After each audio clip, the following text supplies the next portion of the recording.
Birds of Prey issue 7, Chuck Dixon writing, Greg Land on the art. And this is a sort of standalone issue, much like the Flash, a very standalone issue between arcs kind of thing. But this one goes to some interesting places. It's a very simple premise. They're in Markovia. Well, not they. Just Black Canary. But you know what I mean.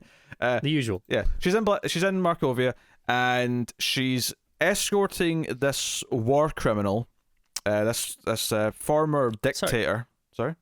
I've just registered. Did you say this was Land on art? I think I did say that. Well, who is it? It is not. It's Pete Krause. This is the guest artist between arcs. In my defense, Greg, I did the cover, which is where I read the name. So that's fair. I will accept that mistake. So she's fighting this dude in the orange jumpsuit, and it's basically that this guy is going to testify in Markovia, and he's got a bunch of criminals, bunch of political war criminals and stuff that are all after him, because if he testifies, it's going to be bad news for them. And Dinah hates this guy because, as far as the news is reported, he has made women and children work in sweatshops. He's been a dictator. He's been awful. He's slaughtered thousands. I think what's really interesting is he doesn't deny that he's done a lot of these things, but he's like, no, this was better than the alternative. This was, the small step of progress in the right direction is the way he sees it. Yeah, the issue plays with kind of this interesting shade of grey where she's just writing them off. She compares him to Hitler multiple times, which is kind of just gives you the idea of what she thinks of him. Yep. And she's even conflicted, like, hey, Oracle, why are we helping this guy? Can we just, And she's like, no, like, he deserves due process like everyone else, regardless of, who he is and what he's done. And and it becomes this kind of so as an action issue, it's kind of fun because it's kind of them going through the city and like dodging various things. There's a car section where stuff. There's a great moment where they're just walking past an elevator and the doors open and you see like the POV of the guy coming out the elevator. Or it's not a POV, sorry, it's the other way around. But you can see him like, in between the opening doors, and in the next panel he's going to attack, kind of thing. So there's a lot of fun action. It's a lot of the gauntlet of all these attacks coming from every direction and them trying to figure things out.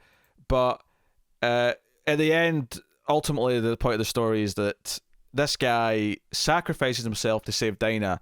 It's just enough to make her question if she just like villainized them just a touch too much. Because as he explains it, yes, he technically killed thousands, but they were insurgents. They weren't just innocent people. He offered people the option of working in sweatshops because before that it was prostitution, and that was essentially the only choice. He's sort of saying that it was a step in the right direction and it wasn't perfect yet, but I've basically, because he says that he's left it in a democracy and that he stepped down because now it's, and we never actually know for sure how true this is. We never know if he's telling this in complete honesty. We never hear any of that. We only know what Dinah hears and sees, which is, I think, what you're saying. Obviously, parts like he did step down and leave it as a genuine democracy is probably verifiable because that would have been in the news otherwise. So that, but his motivations for things are more questionable. I don't want to say I necessarily disbelieve him, but like I say, it's his word against nothing. Yeah. So this is the weird thing about this issue, and I'd say this as a positive, is that it never actually gives us a clean reason to, like, sort of feel bad for him by the end.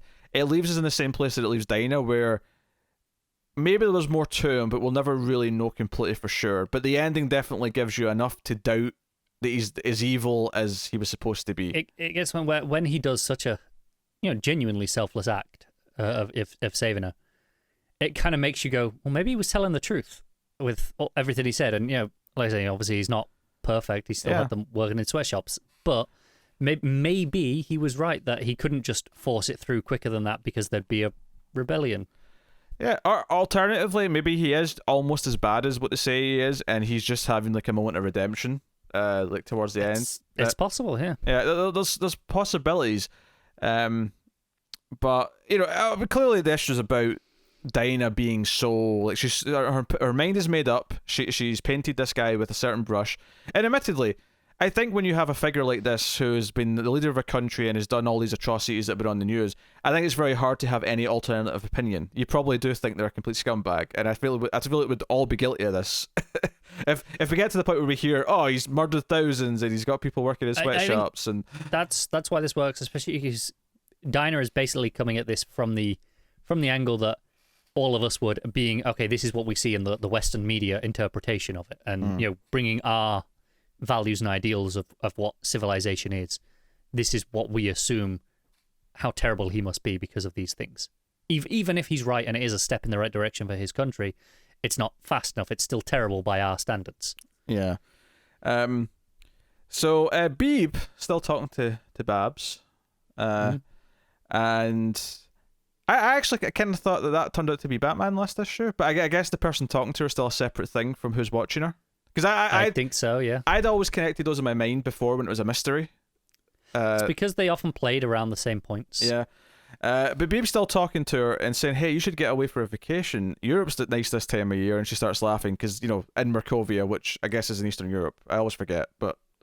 It is, yeah. Yeah, I always just kind of think, oh, Markovia is somewhere on this side of the planet. I don't know. It's the Ovia. It just sounds, very. It's like definitely an ex-Soviet country, isn't it?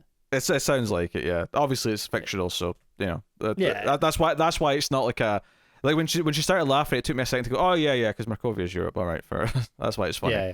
I do think though that is probably my least favorite panel of the entire book. I think her face looks so weird with that laugh. I think that's fair. I think if you didn't have the laughing sound effect, I don't think I'd assume she was laughing there. You could have believed that she'd stepped on like a nail or something like that. Yeah, it looks more like a pain than a laugh. Yeah. And I get the irony that it's Oracle and she's in a wheelchair, but my point stands. Again, I didn't mean that. The last one was definitely... that was not intentional. That was not intentional. It's getting worse. Just shut up. There's a lot of... There's a lot of pitfalls when it comes to using metaphors that relate to either walking, standing, or some such. There is a lot of them, yes. That's all I'm saying. I shall move on. Good.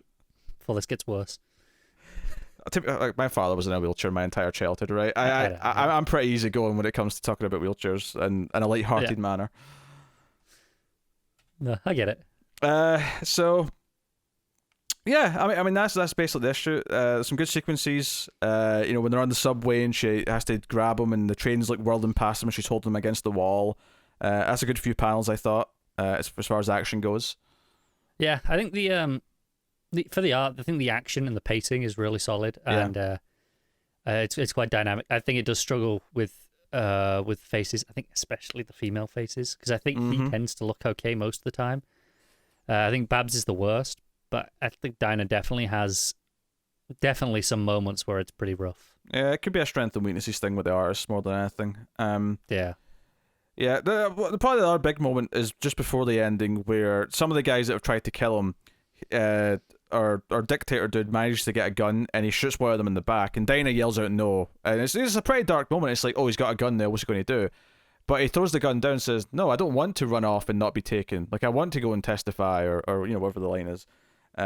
He wants justice. He wants the justice. And he's sure that his courts will exonerate him. Even if the world itself, has written him off. He's like, no, I didn't do anything wrong in the laws of my country. And this is what it gives us some nuance, is that him shooting this guy in the back is very dark, and he says that, Westerners lack the backbone to do what needs to be done, and he was saying that earlier about just, how he ran his country. But it's just this guy in the back, and Dinah's, yelling no, and he goes, yeah, see, exactly, no backbone. And it does come off as kind of villainous. It's kind of like, well, even if you're technically right in some of what you've said about your country and how this is a step in the right direction, and that was the only way to sort of see it through and actually have genuine change. Clearly, this manner or this like attitude he has, that he has to have to maybe do that, has taken away that like an element of humanity where he is doing this and just shooting this guy in the back. So it's the sort of thing where even if you do sort of sympathize that maybe he's right about some things, it doesn't change the fact that he's had to become someone who is, I don't want to necessarily use the word evil necessarily, given that we're talking about shades of grey here, but something that we don't want to be, something that is less than ideal for, life moving forward. So, and maybe that's the idea as well, is that he is a necessary evil for the advancement and like, the world that he's building is a world he doesn't belong in, ultimately. Yeah, it's the idea that our civilizations didn't get to the point that we were then, immediately, and rushing, just because we've reached that point and other countries haven't, rushing them won't necessarily help. They've got to move at their pace too. Yes.